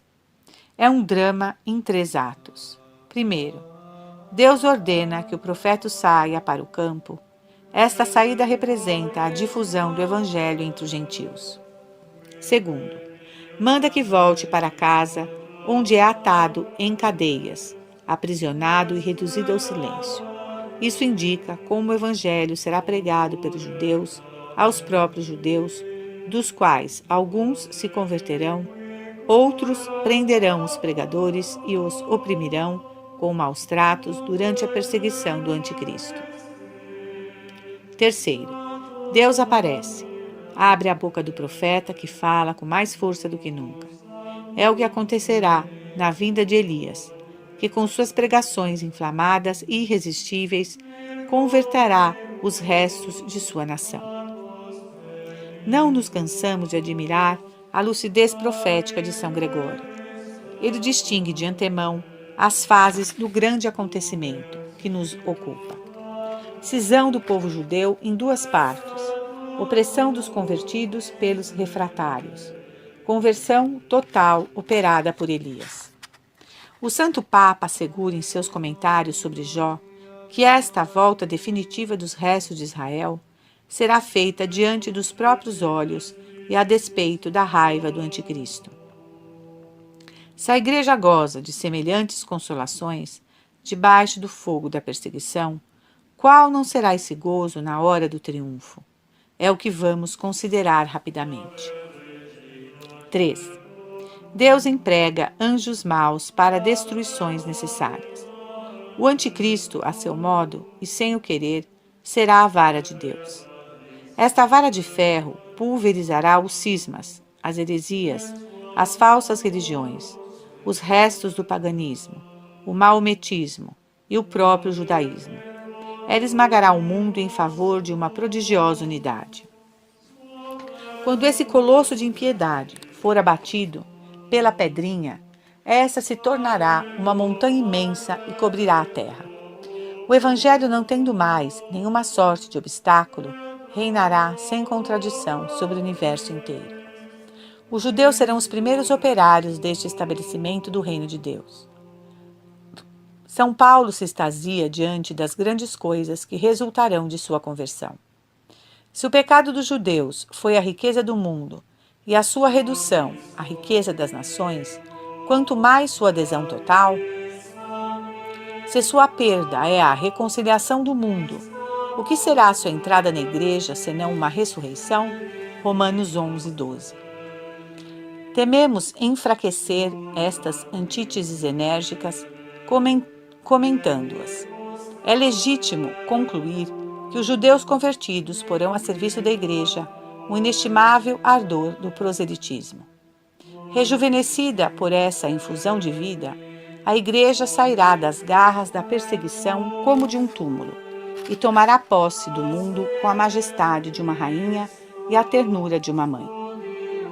Serão esses acontecimentos o prelúdio imediato do último julgamento, ou a aurora de uma nova era? Falaremos sobre as conjecturas que se pode formular sobre esta questão. 10º artigo. Janeiro de 1886. A vinda do soberano juiz. É supérfluo procurar precisar a hora em que terá lugar a segunda vinda de nosso Senhor. É um impenetrável segredo para todas as criaturas. Quanto àquele dia e àquela hora, nos diz Jesus Cristo, ninguém sabe, nem os anjos do céu, mas só o Pai. Mateus 24, 36. No entanto, esse momento supremo, que porá fim a este mundo de pecado, será precedido de sinais estrondosos que fixarão a atenção não somente dos crentes, mas também dos ímpios. Primeiramente, como mostramos, haverá a perseguição do Anticristo, a aparição de Enoque e de Elias. Quando São Paulo nos diz que Jesus Cristo matará o ímpio com o sopro de sua boca e o destruirá com o brilho de sua vinda, parece que o castigo do Anticristo coincidirá com a vinda do soberano juiz. No entanto, não é esse o sentido geral dos intérpretes. Pode-se explicar São Paulo dizendo que a destruição do ímpio só será consumada no dia do julgamento geral, se bem que sua morte tenha tido lugar tempos antes. De outro lado, os evangelhos insinuam bem claramente que haverá um certo lapso de tempo, se bem que relativamente curto, entre a punição do monstro e a consumação de todas as coisas. O que diz com efeito Nosso Senhor? Ele começa por pintar uma tal tribulação como nunca houve desde o começo do mundo. É a perseguição do Anticristo. Depois acrescenta: logo depois da tribulação daqueles dias, escurecer-se-á o sol, a lua não dará a sua luz, e as estrelas cairão do céu, e as potestades do céu serão abaladas. E então aparecerá o sinal do Filho do Homem no céu. E todas as tribos da terra chorarão, e verão o Filho do Homem vir sobre as nuvens do céu, com grande poder e majestade. Mateus 24, 29 e 30. Esses são os sinais que precederão imediatamente a vinda de Jesus Cristo como juiz. Mas como conciliar todos esses terríveis prelúdios com essa surpresa e imprevisão que, segundo outros textos do Evangelho, caracterizam esse acontecimento? Um pouco mais adiante, com efeito, nosso Senhor nos apresenta os homens dos últimos dias do mundo semelhante aos contemporâneos de Noé, que o dilúvio surpreende comendo e bebendo, casando-se e dando as filhas em casamento. Santo Tomás responde a essa objeção dizendo que todos os abalos precursores do fim do mundo podem ser considerados como fazendo corpo com o próprio julgamento, parecendo esses estalos sinistros que não se distinguem do desmoronamento que o segue. Antes de todos esses terríveis presságios, os homens poderão zombar das advertências da Igreja. Mas ouvindo o estalar da máquina do mundo, empalidecerão. E como diz São Lucas, secarão de medo, à espera do que sobrevirá ao universo. Lucas 21, 26. Santo Tomás difunde uma luz viva sobre os tempos que passarão entre a morte do Anticristo e a vinda de Jesus Cristo, quando diz: antes que comecem a aparecer os sinais do julgamento, os ímpios crerão estar em paz e segurança, a saber, depois da morte do Anticristo, porque não verão o mundo acabar como antes estimavam. Com a ajuda desta palavra, podemos formar conjecturas mais plausíveis sobre os últimos tempos do mundo. Os nossos leitores não deixarão de se interessar recebendo essas conjecturas a título de simples probabilidade. 2.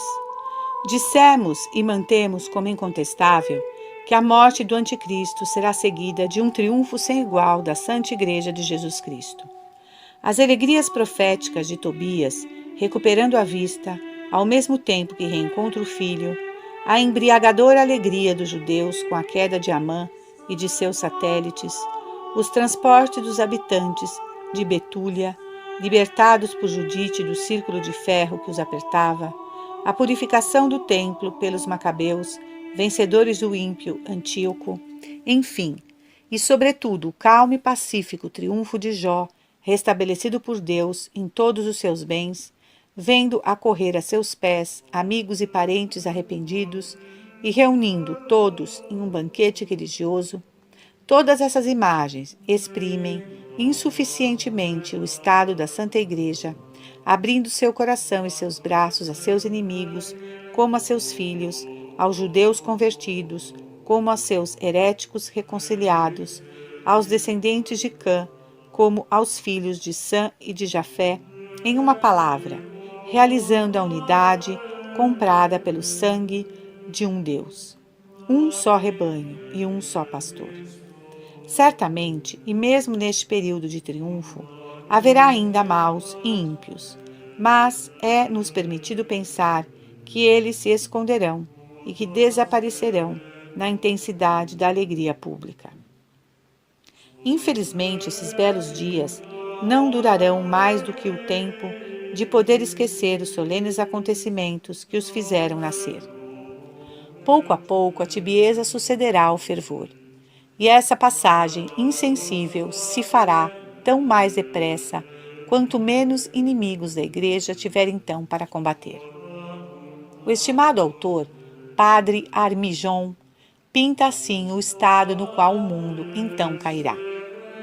A queda do mundo, diz ele, terá lugar instantaneamente e de improviso. Veniet dies Domini sicut fur. 2 Pedro 3,10. Acontecerá em uma época em que o gênero humano, mergulhado no mais profundo desleixo, estará a 1000 léguas de sonhar com o castigo e com a justiça. A misericórdia divina terá esgotado todos os meios de ação. o anticristo terá aparecido. Os homens, espalhados em todos os espaços, terão sido chamados ao conhecimento da verdade. A Igreja Católica, por uma última vez, terá desabrochado na plenitude da sua vida e da sua fecundidade. Mas todos esses favores, assinalados e superabundantes, todos esses prodígios, serão novamente apagados do coração e da memória dos homens. A humanidade, por um abuso criminoso das graças, voltará a seu vômito. Voltando todas as suas aspirações para a terra, dará as costas a Deus, a ponto de não ver mais o céu, nem se lembrar de seus justos julgamentos. Daniel 13:9. Toda a fé estará extinta nos corações. Toda a carne terá corrompido seu caminho. A divina providência julgará que já não há mais remédio. Será de Jesus Cristo como no tempo de Noé. Os homens viviam despreocupados, plantavam, construíam casas suntuosas, escarneciam prazerosamente do simplório Noé, que se dedicava à profissão de carpinteiro, trabalhando dia e noite para construir sua barca. Diziam: que louco, que visionário! Isso durou até o dia em que veio o dilúvio e submergiu toda a terra. Venit diluvium et perdidit homines. Lucas 17:27. Assim, a catástrofe final se produzirá quando o mundo estiver mais em segurança. A civilização estará em seu apogeu. O dinheiro abundará nos mercados e nunca os fundos públicos estarão tão altos. Haverá festas nacionais, grandes exposições. A humanidade regurgitando de uma prosperidade material nunca vista. Dirá como o avarento do Evangelho: minha alma, tu tens bens por longos anos.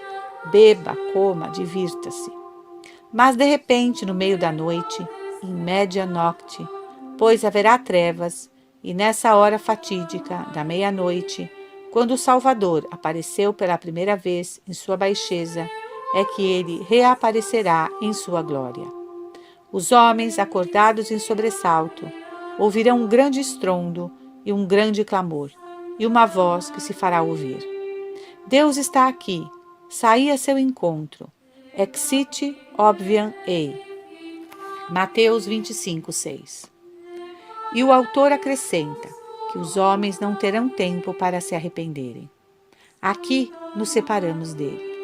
A grande catástrofe será precedida de sinais apavorantes, cujo conjunto formará um supremo apelo da misericórdia divina. Bem cego e bem endurecido será quem resistir a tudo isso. O sol se obscurecerá como que esgotado por um desperdício de luz. A lua não receberá mais nenhum raio suficiente para brilhar. O céu se fechará como um livro invadido por uma obscuridade espessa. As potências do céu serão abaladas, pois as leis dos movimentos dos corpos celestes parecerão suspensas. Haverá uma profunda comoção no mar, um grande estrondo de ondas elevadas, a terra sacudida por movimentos insólitos, e os homens não saberão onde se lançarem para fugir dos elementos desencadeados. Enfim, a terra se abrirá e lançará globos de chamas que provocarão um abrasamento geral, enquanto que aparecerá nos ares uma cruz faiscante anunciando a vinda do soberano juiz. Quanto tempo durarão esses sinais? Ninguém sabe. O que a Escritura nos diz é que os homens secarão de pavor. E acontecerá com eles o que aconteceu aos contemporâneos de Noé. Enquanto ele continuava a arca, escarneciam dele. Mas quando o dilúvio começou a invadir tudo, todos tremeram, e muitos, segundo o testemunho de São Pedro, se converteram. É-nos permitido esperar que também, à aproximação do julgamento, uma parte dos homens vem do céu se velar e, sentindo a terra faltar sob seus pés, façam um ato de contrição suprema e voltem ao estado de graça com Deus. 11º artigo. fevereiro de 1886. Conclusão. Chegamos ao termo do nosso estudo. Lançando o olhar sobre nossos destinos futuros, nos apoiamos unicamente nessas profecias que formam parte integrante da Escritura Divina inspirada. A substância de nosso trabalho é, pois, tirada das próprias fontes onde se alimenta a fé católica, e nós pensamos que não se possa negar sem temeridade o que adiantamos no tocante ao acontecimento do Anticristo, o aparecimento de Enoque e Elias, a conversão dos judeus, os sinais precursores do julgamento. Onde poderíamos nos enganar seria nos comentários que fizemos de diversas passagens do Apocalipse, assim como no encaminhamento que procuramos estabelecer entre os acontecimentos citados mais acima. Mas, se erramos, foi seguindo intérpretes autorizados, no mais das vezes, os padres da Igreja.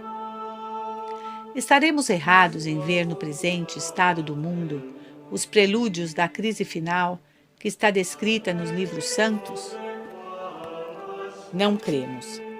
A apostasia começada nas nações cristãs, o desaparecimento da fé em tantas almas batizadas, o plano satânico da guerra travada contra a Igreja, a chegada ao poder das seitas maçônicas, são tais fenômenos que não poderíamos imaginar mais terríveis.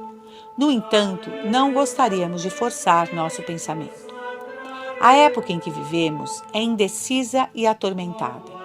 A humanidade está inquieta e hesitante. Ao lado do mal, há o bem. Ao lado da propaganda revolucionária e satânica, há um movimento de renascimento católico manifestado em tantas obras generosas e santas empresas. As duas correntes se desenham cada dia mais claramente. Qual das duas arrastará a humanidade? Só Deus sabe. Ele que separa a luz das trevas e marca seus respectivos lugares. Jó 38, 19 e 20. Aliás, é certo que a carreira terrestre da Igreja está longe de ser encerrada. Talvez ela nunca tenha estado tão aberta. Nosso Senhor nos deu a conhecer que o fim dos tempos não chegará antes que o Evangelho tenha sido pregado em todo o universo, um testemunho a todas as nações. Mateus 24, 14. Ora, pode-se dizer que o Evangelho foi pregado no coração da África, na China, no Tibete? Alguns raios de luz não fazem um dia. Alguns faróis acesos ao longo das costas não afastam a noite das terras profundas que se estendem por trás delas. Como a Igreja percorrerá essa etapa? Sob que auspícios levará as nações que o ignoram ou que o receberam insuficientemente o testemunho prometido por nosso Senhor? Será uma época de relativa paz? Será entre as angústias de uma perseguição religiosa? Pode-se formular hipóteses nos dois sentidos. A Igreja se desenvolve de uma maneira que desconcerta as previsões humanas. Quem se lembra das maravilhosas conquistas feitas em terras de infiéis no momento mais agudo da crise do protestantismo? Na realidade, a mais absoluta confiança nos magníficos desígnios futuros da Igreja não é incompatível com nossas reflexões e nossas conjecturas sobre a gravidade da situação presente. Estimando que assistimos aos prelúdios da crise, que trará a aparição do Anticristo no cenário do mundo, nos guardamos de querer precisar o tempo e o momento, o que veríamos como uma temeridade ridícula. Que se nos permita uma comparação que explicará nosso pensamento. Acontece ao viajante descobrir em certo ponto da estrada uma vasta extensão de terra, limitada no horizonte por montanhas longínquas, mas que não saberia avaliar a distância que o separa delas. Quando empreende atravessar essa distância intermediária, encontra barrancos, colinas, riachos e o fim parece se afastar à medida que ele se aproxima. Assim são para nós os tempos presentes. Em nossa humilde opinião, podemos pressentir a crise final, vendo surgir e se desenvolver sob nossos olhos o plano satânico do qual ele será o coroamento.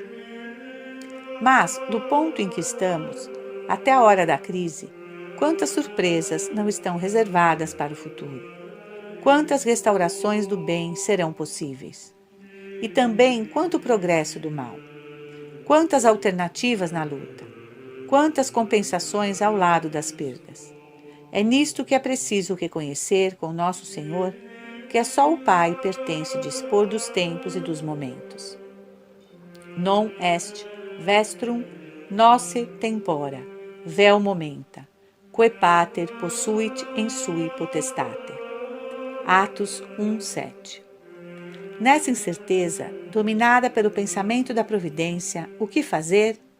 Vigiar e orar.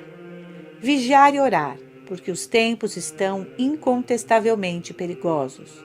Instabut tempora periculosa. 2 Tessalonicenses 3:8. Porque nessa época de escândalo é grande o perigo de perder a fé.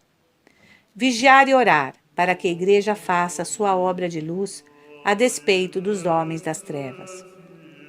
Vigiar e orar, para não cair em tentação. Vigiar e orar todo o tempo, para sermos achados dignos de fugir dessas coisas que sobrevirão no futuro e nos mantermos em pé em presença do Filho do Homem. Vigilate omni tempore orantes, ut digni habeamini fugere ist omnia, que futura sum et stare ante filium hominis. Lucas 21:24.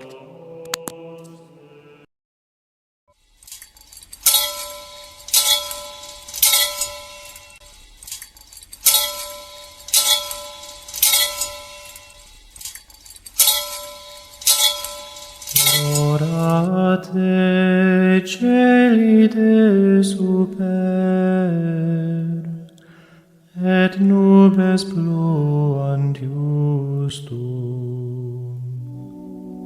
Orate celi de super, et nubes pluant justum.